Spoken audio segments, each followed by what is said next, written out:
नमस्कार। हरियाणा विधानसभा चुनाव की स्थिति पर परत दर परत करेंगे चर्चा। बीजेपी सांसद कंगना रनौत के किसान वाले बयान पर क्यों मचा है बवाल? आखिर कंगना को सोशल साइट पर आकर क्यों देनी पड़ी सफाई? बीजेपी कंगना रनौत के बयान को क्यों बताया उनकी निजी राय? और बीजेपी ने कहा कि कंगना रनौत को पार्टी विचारधारा पर आधारित कोई बयान देने का अधिकार नहीं। इसको लेकर अब हरियाणा विधानसभा चुनाव में बीजेपी की मुश्किलें बढ़ गई है। इसलिए कंगना को सोशल एक्स पर आकर सफाई देनी पड़ी है, माफ़ी मांगनी पड़ी है। इसके बाद आम आदमी पार्टी और कांग्रेस बीजेपी की मुखालिफत करने लग गई है। हम लोग जानते हैं कि हरियाणा में विधानसभा चुनाव है और विधानसभा चुनाव का बिगुल बज गया है। 90 सीटों पर विधानसभा चुनाव है। 5 अक्टूबर को मतदान होना है, 8 अक्टूबर को मतगणना होनी है। लेकिन स्थिति फिलहाल हरियाणा चुनाव की कैसी है, इस पर ज़रा रोशनी डालते हैं। हरियाणा विधानसभा चुनाव में 3 अहम और बड़ी पार्टियां जो सियासी मैदान से हुंकार भर रही है।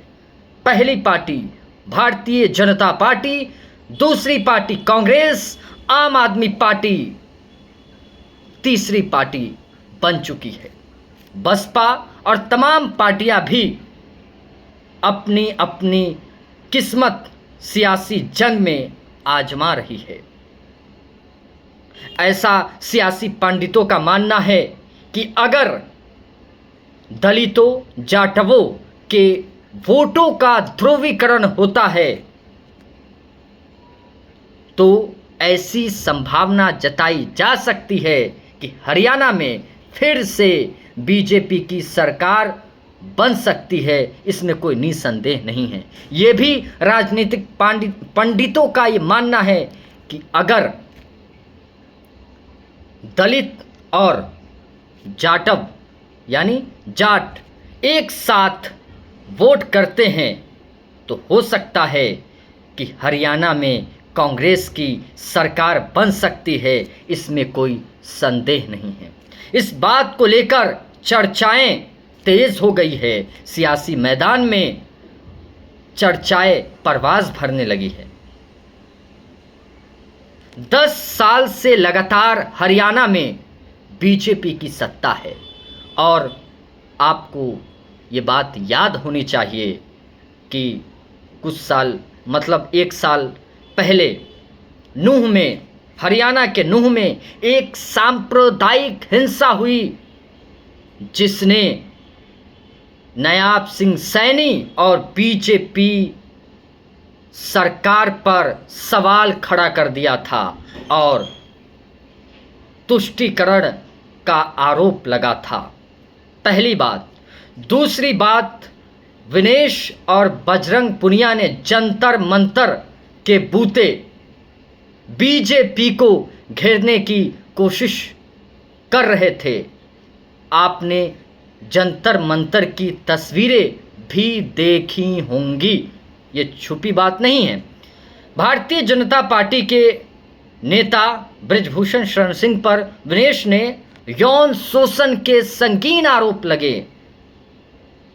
यही वजह है कि भारतीय जनता पार्टी ने लोकसभा चुनाव में बृजभूषण शरण सिंह को टिकट ही नहीं दिया, मतलब टिकट काट दिया।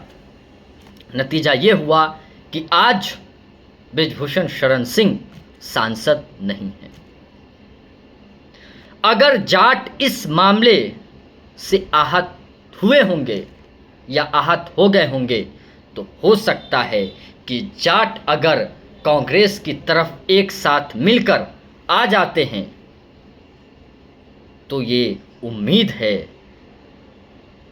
कि हरियाणा में कांग्रेस सत्ता फतेह कर सकती है। ऐसी भी बात हो रही है, ऐसी भी चर्चाएं हो रही है कि अगर भारतीय जनता पार्टी से कांग्रेस को हरियाणा में कम सीटें भी आती है तो आम आदमी पार्टी से मिलकर एक साझी सरकार की स्थापना की जा सकती है। ये भी एक अनुमान है।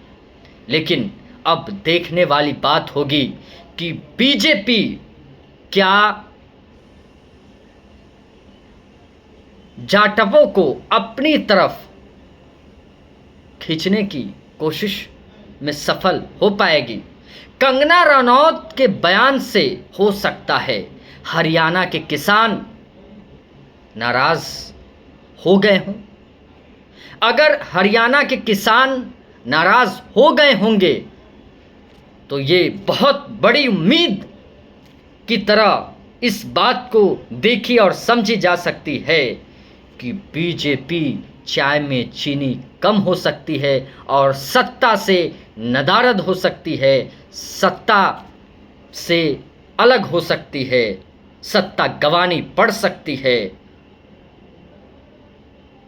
तो फिर कांग्रेस अपनी सरकार बनाने में सफल भी हो सकती है।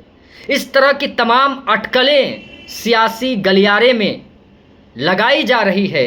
राजनीतिक पंडितों का ये भी मानना है कि सरकार अगर जाटवों और दलितों के वोटों का ध्रुवीकरण होता है तो हरियाणा की सत्ता में कांग्रेस को आने से कोई नहीं रोक सकती।